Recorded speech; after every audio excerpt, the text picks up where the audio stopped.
সরকার চাইলে পদত্যাগ করতে কোনো আপত্তি নেই এমনটি জানিয়েছেন শিক্ষা উপদেষ্টা অধ্যাপক সিয়ার আবরার। দুপুরে সচিবালয়ে সাংবাদিকদের সামনে তিনি বলেন, পদ আঁকড়ে ধরে থাকার কোনো ইচ্ছে তার নেই। 22 তারিখের এইচএসসি পরীক্ষা স্থগিতের সিদ্ধান্ত নিতে দেরি হয়েছে বলেও মনে করেন না তিনি। উপদেষ্টা আরও বলেছেন, শিক্ষা সচিবকে অব্যাহতি দেওয়া হয়েছে সরকারের উচ্চ পর্যায় থেকে।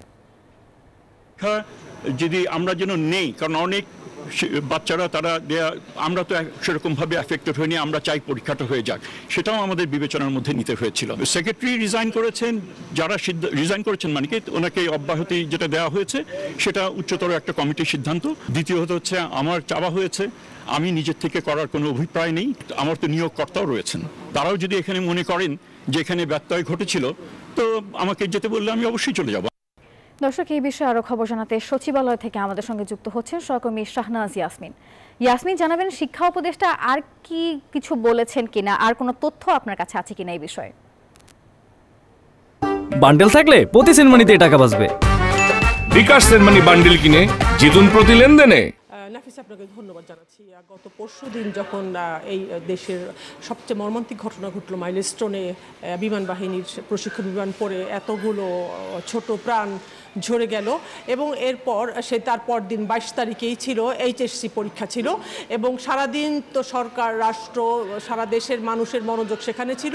বিকেল নাগাদ সব চেয়েছিল, যাদের পরীক্ষা ছিল তারা, অভিভাবকরা ভাবতেছিল পরের দিন পরীক্ষা হবে কি হবে না, কিন্তু বিকেল গেল, সন্ধ্যা গড়িয়ে রাত হলো, রাত 8টা পর্যন্ত তখন সামাজিক যোগাযোগ মাধ্যমে লেখা শুরু হলো যে আসলে কালকের পরীক্ষা কি হবে, তারা অপেক্ষা করছিল। এরপর আমরা দেখলাম রাত 3টায় তথ্য উপদেষ্টার পিআরও জানিয়েছে, তারা একটি বিজ্ঞপ্তি দিয়েছে যে তার উপদেষ্টার সাথে শিক্ষা উপদেষ্টার কথা হয়েছে যে পরের দিন 22 তারিখের পরীক্ষাটি হচ্ছে না।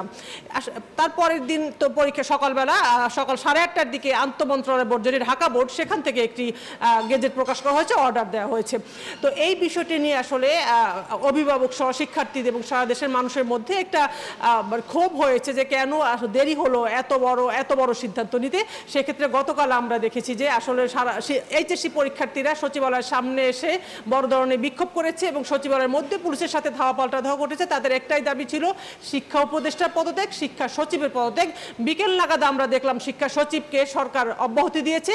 আজকে শিক্ষা উপদেষ্টা সচিবালয়ে আসছে, আমরা তাকে যারা জিজ্ঞেস করলাম উনি বললেন যে আসলে শিক্ষার স্থগিতের বিষয়টা একা শিক্ষা মন্ত্রণালয়ের সিদ্ধান্ত ছিল না, সরকারের উচ্চ পর্যায়ের সিদ্ধান্ত ছিল, সে কারণে আসলে দেরি হয়েছে, আগে হলে ভালো হতো। এবং উনি পরিষ্কার জানালেন শিক্ষা সচিবের পদত্যাগের বিষয়টি সেটা উনি জানতেন না।